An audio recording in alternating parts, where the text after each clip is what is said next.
Good morning, everybody. Welcome to day, it's day 54. I gotta fix my comments up here.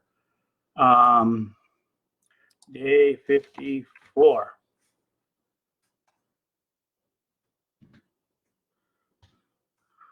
There we go.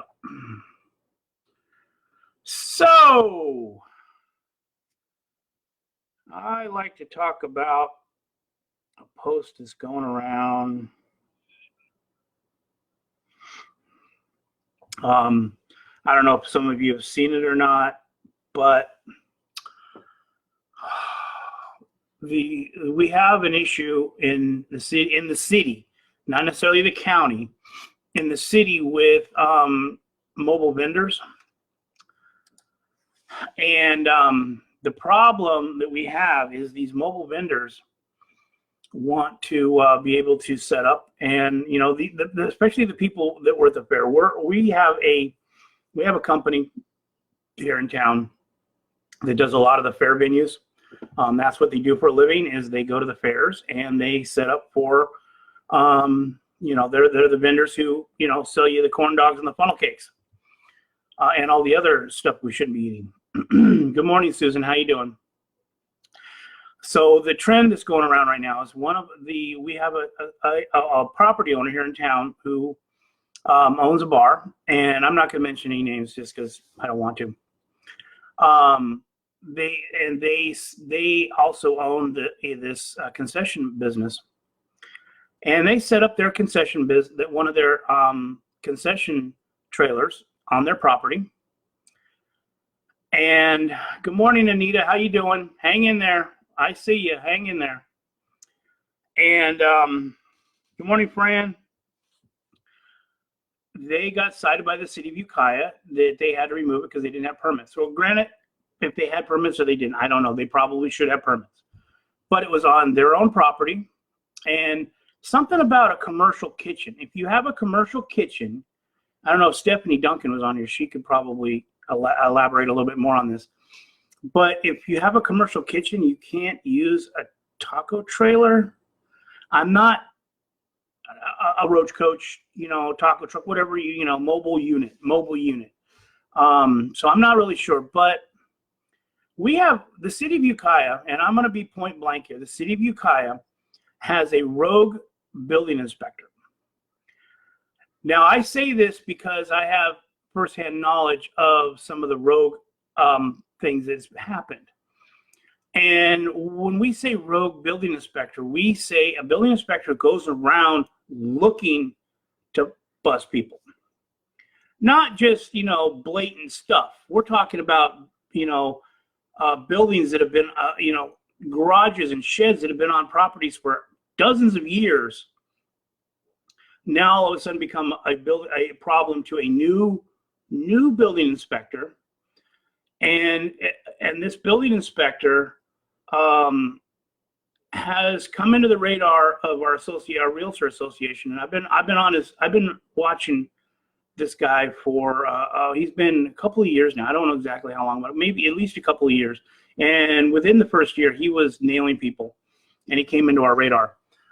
We really can't, as an association, do too much about it. Good morning, Dan. How you doing, buddy? Katrina, how's it going? So we really can't do too much about it. We can just monitor the situation. But a rogue building inspector is not a good thing. You know, in these times, we really need to just streamline a few things. Okay, if we can streamline the FDA to approve crap for that, probably not going to work anyways. Why can't we streamline these restaurants to be able to do out of the box stuff like use mobile units? You know, I mean, there's a lot of things, if you think about it, with the restaurants. Not only do they have to have facilities for their employees, but they have to have public bathrooms. You have to, I mean, why wouldn't you not have to have a public bathroom at a restaurant? Because, you know, you expect people to be able to go wash their hands. So that's an issue. I don't know. That's why I wish Stephanie was on here, because she could probably elaborate a lot more about this. And I just, I think these municipalities got to just, I don't know what's going on. I really don't. That meeting on Tuesday with the Board of Supervisors, Minnesota Board of Supervisors, and Dr. Doolin, our health and safety advisor, and the sheriff, and yeah, I don't understand. These restaurants. Okay, first of all, figure this out. Think about this. The restaurants are going to have to completely change their whole business model. Everything we thought about restaurants in the past, restaurants are a place where we go to enjoy, meet with people, and it was a getaway. It was an experience. Our customary experience in the restaurant is gone. Going out to eat just, as an outing is over with. I don't know if I want to sit down in a restaurant and eat. I mean, oh, and then I don't know if some of you guys saw that they're starting to put mannequins and dolls in the empty tables. To me, creepy. It looks like a freaking a horror movie. I'm not comfortable with that, and I'm not comfortable with shower curtains around me. I ain't comfortable. I'm not comfortable with. No, there's no more salt and pepper. Get that? No more salt and pepper shakers. No more. No more. Bottles of ketchup on the table. No more shared condiments. Plastic forks and spoons wrapped up in a napkin have to be wrapped. I was reading some of these things that these restaurants are going to have to curtail to. Not only that, but 60 to 70% of their capacity is gone. And we also see these areas, these venues that are what they're shutting down, like Main Street, and turning Main Street into no traffic areas and turning outdoor dining. I think that's what's going to have to happen. I'd be much more comfortable eating outdoors at distance than being inside with people. I don't know. I'm turning into a serious germophobic, it looks like. Not that I really want to, but it's just this whole scenario has kind of made me be a little bit more germified, if you know what I mean. And I just, I think that we really, in this scenario with these restaurants, bars too. Bars are going to have the same issue. These liquor licenses cost these bars a lot of money. It costs like $100,000 to get a liquor license. A hard liquor bar license is like $100,000 just for the license. So what's happening here is that value of that license is gone. Now, I wouldn't be surprised at the end of this if you could buy a liquor license for $20,000. It's because you can't make money off of it like you could before. So I think we really got to take some thought. These companies really need to, or these cities are, especially like City of Ukiah. I was watching a little bit of Mo this morning, and politicians. That's all I got to say. But she made some good points, and there was some posts going around that were a little rude and some strong language, and that's where we got to be careful what we post. We got to remember, I'm not saying we're hurt, people's feelings. We got to be a little bit more careful about how we approach our posts and the language that we use, because it's very important that we to keep our well-being and our happiness amongst each other down to and a happy medium, because sometimes our emotions get away with us, and some of these posts did. Their emotions, and I've talked to one person who did one of the posts, just kind of curious to get her feedback on the whole thing, and she was very regretful that she used a little. She's also one who's dealing with this rogue this rogue building inspector, and it makes it's she you know, and I completely understand her frustration because she's been dealing with this guy for a long time, as long as I have, and I've been been monitoring him too. Let's see, let's go some comments here. So Dan, have to go drive some clients. Have a great day. All right, buddy. See you later.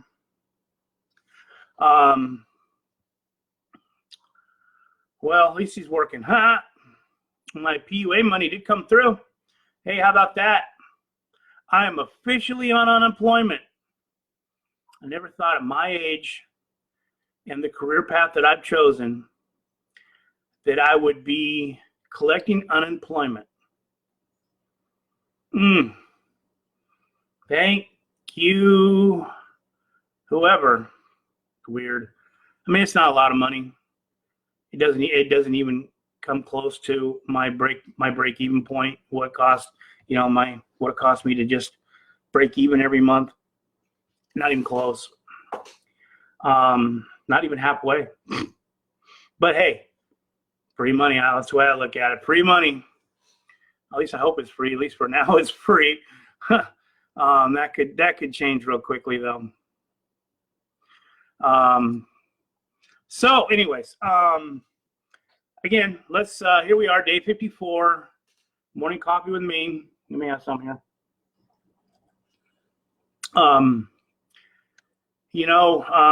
Let's be careful what we know, how we post stuff, what we post. We're not getting out of this stay in place. I can tell you this right now. Until there is a vaccine, we're going to be stay in place. Phase 3 will open up a little bit. I mean, even like my real estate office is not open. I cannot have clients at my real estate office. It is officially closed to the public.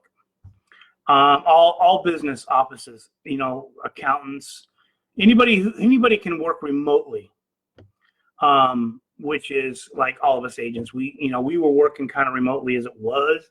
Now we're officially full blown remote. Hope he doesn't decide to sell the office, because I like my office. I like going to it gets me out of here, and I get to go down there, and they got a nice printer, and the candy bowl. I miss the candy bowl. Maybe I get mine now. I just eat candy all day. Never mind. Take that back. Well, guys, hey, let's see here. What's Susan have to say? The harder will be for us to cope. Yeah, yeah, Susan, you're right. I mean, the longer this goes, the harder it is. And here we are. We're almost to 2 months. And, I don't expect him to go into phase 3 for at least another month, if not 2. I'm watching the trends, and the trends are not going down. I think, I don't even want to get started on the governor, because there's a lot of mixed emotions about the governor. People love him or hate him. It's like a Volkswagen. Let's see here, Nita. I'm going to go out and eat in a restaurant. I'll be able to eat. Hey, I'm not saying you can't. I'm just saying I'm probably not going to. But we need to support our small businesses. They're going to have to change how they do business. Curbside and delivery is going to be the way of the future. Some of these retail stores are going to have to get online. Some of the ones that weren't online, there's lots of online avenues for them to sell their products. They're going to have to start using social media and selling their products over social media. Facebook is working on a different type of marketplace for retail, so they can, have a storefront on Facebook. There's lots of things coming up. Morning, Tristan. How you doing, buddy? Yes, Susan. Thank you. I have a nice office. It's filling up with plastic models, though. I'll tell you that right now. So yeah, I sold all my die cast. I took all my die cast out, Susan, and sold it. And I think I have like 10 cars left. At one point I had like 800 die cast cars. So it's kind of selling them off one by one, but they're moving, getting rid of them, filling up with stuff that I made instead of something somebody else made. And they were old. Nobody even knew who Casey Atwood was. You do, but I don't. I mean, I do, but no, most people don't. Jeremy Mayfield, I had oldies. Hey Jim, how you doing? Here's a wave for you.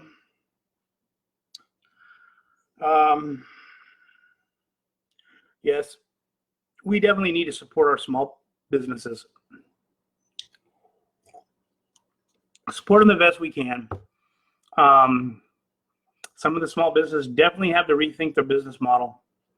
They really need to rethink how, and start thinking outside the box. I mean, way outside the box from what they're comfortable with. Most of them are comfortable with selling online. Most of them, you know, curbside service is going to have to be a way of the future. And I think some like the downtown area, see, they have two ways. They're either going to have drop and pickup spots in those parking spots so people can pull in front of the store and people come out and give them their stuff, or have a table out front that people can pick up their stuff, but then they got to have that monitored.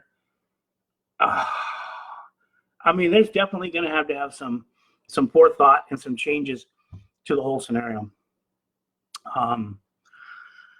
Anyway, so hey, I'm going to get out of here. I've been yakking at you long enough. So here we are, day 54. We're going to watch what we post. We're going to watch what language we use. And so here you go. Elbow bump. Live long and prosper. Stay home, stay safe, stay healthy. Wear your mask because you care about your fellow human beings. Whether they work or not, wear it. And that's it. I love you. See you tomorrow.